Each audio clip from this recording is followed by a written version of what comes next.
What if I told you everything you thought you knew about The Boys season 4 is wrong? Sister Sage has been pulling the strings all along, creating a web of lies and deception, from manipulating the Seven to framing Starlight for an assassination. Her plan is more diabolical than you can possibly imagine. Welcome to the Bin Zone, guys. Hit the subscribe button and stick around to uncover the shocking truth about Sister Sage's master plan. And trust me, it's juicier than Homelander's milk obsession. Sister Sage is the newest member of the Seven, recruited personally by Homelander to help him with his plan of domination. But while Homelander thinks Sister Sage is helping him, she is the one pulling the strings behind everything. We talked about this in my previous video about Sister Sage, link in the description below. And if you missed that video, don't worry about it because you don't need to watch it to understand this one unless you're the deep. Sister Sage's ultimate plan is not to give Homelander world domination. Sister Sage's goal is to create total anarchy.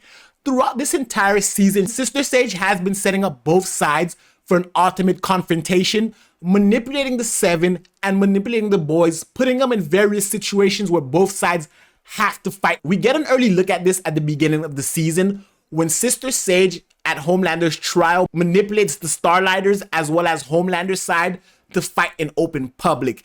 This is just a small tidbit of what her ultimate plan is, because she is trying to create the Great Divide.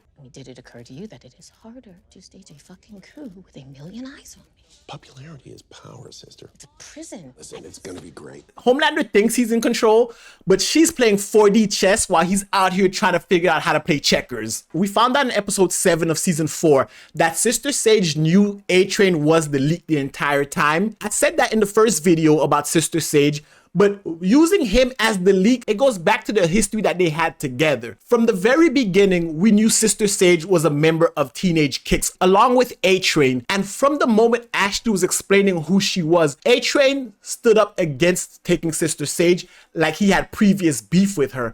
So from that angle, Sister Sage already knew A-Train, knew about him, and knew that he would be the easiest to manipulate, especially because A-Train started off wanting to be a genuine superhero. So when she was in Teenage Kicks, she may have seen how his genuine desire to do good being manipulated for her own cause. And from the moment that A-Train gave the boys the file footage, she knew he was the only one who would want to do that. Because when the Deep and Black Noir started beating on those Homelander supporters, A-Train was the only one really visibly upset by this, and Sister Sage took note of it. A-Train's always talking about how fast he is, but she actually had him running laps around the truth. Her manipulating A-Train in that way and sending the boys on different missions, essentially wild goose chases, ultimately distract them from what she's really doing to tear the boys apart.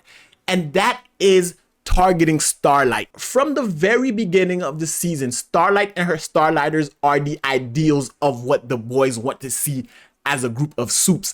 That created a political divide, a superhero divide, and basically a divide through society in the boys' universe. And Sister Sage knew in order for us to tip the scales, we have to destroy the image of Starlight. Step 1, have the Starlighters cause a riot during the Homelander trials, and she tried to frame them for the death of those Homelander supporters. Step 2 was giving Firecracker Starlight's medical records and having her reveal on live public television that Starlight terminated a pregnancy, and Starlight lost it, attacked her on public television, beat the dog shit out of Firecracker, which in turn, again, another knock on her image. We see how she's starting to embolden Homelander's side by destroying Starlight's side of the equation. And Starlight, who was the representation of what it meant to be good, is showing these cracks and these negativities, which does justify a movement against her. And poor Starlight, she went from America's sweetheart to public enemy number 1 faster than you can say VOT propaganda. And ultimately,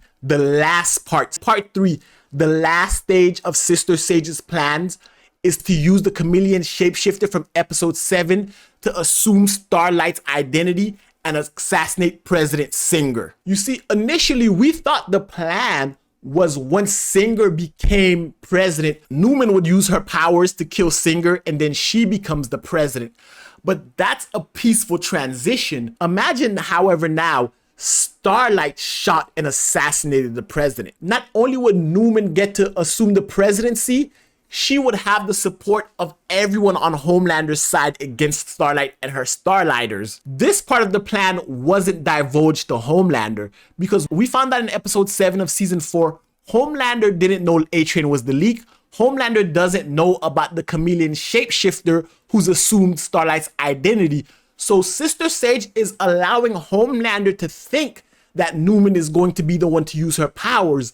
But when the chameleon Starlight assassinates Singer, then Homelander, just like everyone else, will fall into believing it was Starlight. And with Homelander's support, Newman will be able to pass any pro-soup law that she wants, even using Tech Knight's prisons to round up the dissidents. Now, because Starlight assassinated Singer, that gives Homelander and the Seven jurisdiction to arrest her and any other soup who is a dissident.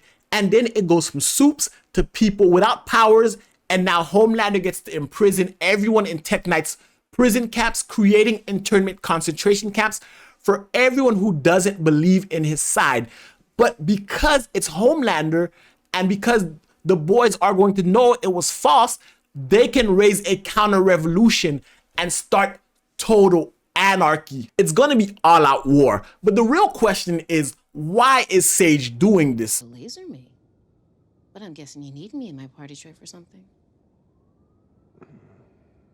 The reason is a very simple reason. She wants the status quo to burn. The way the world has been set up, she hates it. It stems back to her childhood when she was able to develop a cure for her grandmother, but because of who she was and because of her resources, the powers that be, the old white men in charge, laughed her out of the room and allowed her grandmother to die. Because the way the status quo is set up, even though she was a soup, because of where she landed and where she came from, her voice and her opinion didn't matter. But now, manipulating the most powerful people in the world to destroy the world, destroy the status quo as it is, all without getting her hands dirty at all, that is a genius plan. And that is Sister Sage's ultimate plan, to destroy the world as it is. Having Homelander in her back pocket, Homelander who thinks he's in control and he thinks he can kill her at any time he wants, she gave him a warning. He will never be able to defeat his real enemy. And that enemy could be himself, or ultimately that enemy could be Ryan. And Sister Sage knows something that Homelander doesn't want anyone to find out. But guys, that's it for the video. Let me know what you think about this in the comment section below. And if you liked the video, give it a thumbs up, hit the subscribe button, and until next time, binge on. She confessed, leak plugged. You don't think the next word out of her mouth might have been useful? Guess I am that petty.